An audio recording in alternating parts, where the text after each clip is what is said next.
En 1953, Stanley Miller produjo aminoácidos. Bueno, lo hizo bajo condiciones controladas en un laboratorio, pero lo hizo. Y en 1956, Sidney Fox produjo macromoléculas parecidas a las proteínas, también bajo las condiciones controladas de un laboratorio, y no eran reproducciones de ninguna proteína existente, sino solo se parecían a las proteínas, pero las hizo. Ahora, ¿hay alguien que haya producido ADN en laboratorio?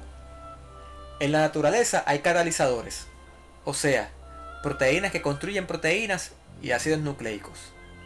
Pero aunque las proteínas actúan como excelentes catalizadores, no contienen información genética y dependen de los ácidos nucleicos para poder construir proteínas y ácidos nucleicos. Por su parte, los ácidos nucleicos almacenan información genética, pero no se pueden duplicar a sí mismos, sino que para duplicarse necesitan enzimas, es decir, de proteínas catalizadoras. Esto implica que de ser posible que una proteína se formara al azar, no serviría de nada si no existe información genética para reproducirla. Y si fuera una molécula de ácido nucleico la que se formara al azar, tampoco podría reproducirse a sí misma, aunque tuviera la información genética para ello, pues necesitaría de una proteína con capacidad catalítica. Pero, en 1978, Sidney Altman publicó su descubrimiento de una enzima en la bacteria E. coli que está constituida por dos componentes, uno proteico y otro formado por ácido ribonucleico, la aerenasa P. Y en 1981, Thomas Cech publicó su descubrimiento de una molécula de ARN ribosomal del protozoario Tetraimena thermophila que es capaz de autorreproducirse.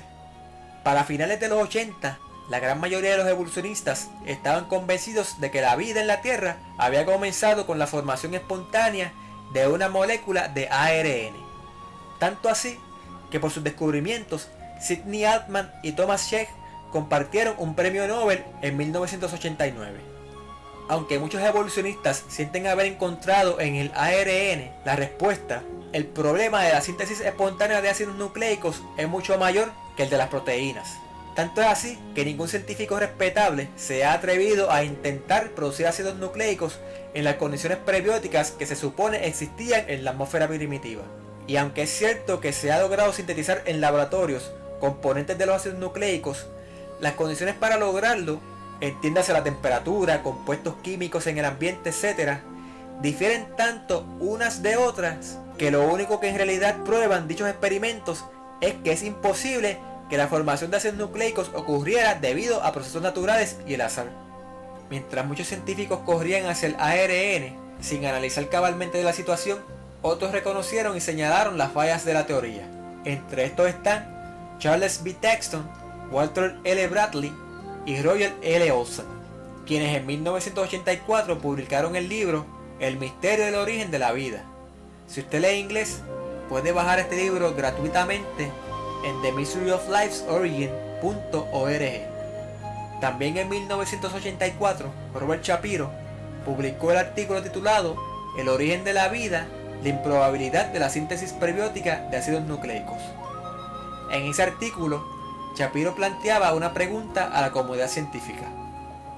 ¿Puede el ARN, con todos sus componentes, ser sintetizado en las condiciones primitivas a una velocidad mayor que la de su destrucción por la radiación ultravioleta, por hidrólisis o por su reacción con otras moléculas en el ambiente? No hay que ser científico para saber la respuesta. Tan reciente como el 12 de febrero del 2007, Robert Shapiro publicó el artículo Un origen más simple para la vida en la página web de la revista Scientific American, del cual leeré algunas porciones. Cito: lo dicho arriba me trae a la mente un viejo acertijo. ¿Cuál vino primero, el huevo o la gallina? El ADN posee la receta para la construcción de proteínas, pero esa información no puede ser tomada o copiada sin la existencia de proteínas. Entonces, ¿cuál de las grandes moléculas apareció primero? ¿Proteínas, el huevo, o el ADN, la gallina? Una posible solución apareció cuando la atención se cambió hacia un nuevo campeón, el ARN. Más específicamente, las riboenzimas, sustancias hechas de ARN parecidas a las enzimas. Una simple solución al enigma del huevo y la gallina parecía haber caído en su sitio. La vida comenzó con la aparición de la primera molécula de ARN. Un número adicional de pistas parecían sostener la idea de que el ARN apareció primero que las proteínas y el ADN en la evolución de la vida. La hipótesis de que la vida se originó con ARN fue presentada como si fuera una realidad en vez de una especulación en revistas, libros de texto y en los medios.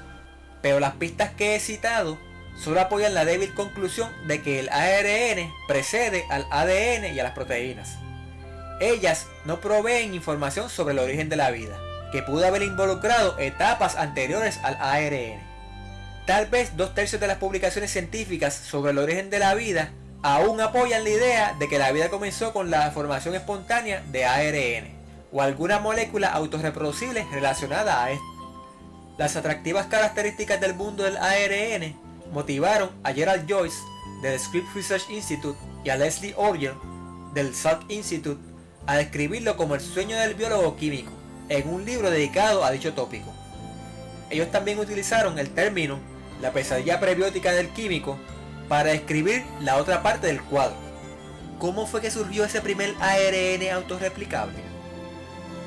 Enormes obstáculos bloquean el cuadro de Gilbert sobre el origen de la vida, suficientes para provocar que otro galardonado del premio Nobel, Christian de Duvet de la Universidad de Rockefeller, preguntara retóricamente: ¿creó Dios el ARN?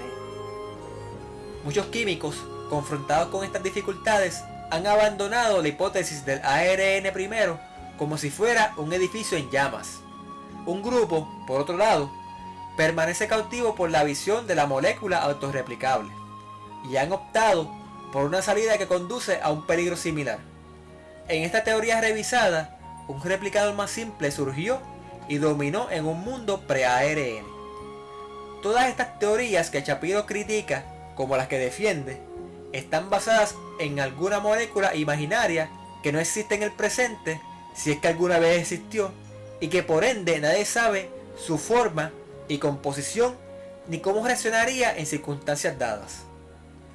Ahora pregunto, ¿acaso no es eso fe? En la siguiente sección hablaremos un poco más sobre los ácidos nucleicos y leeremos unos cuantos pasajes más del artículo de Robert Shapiro.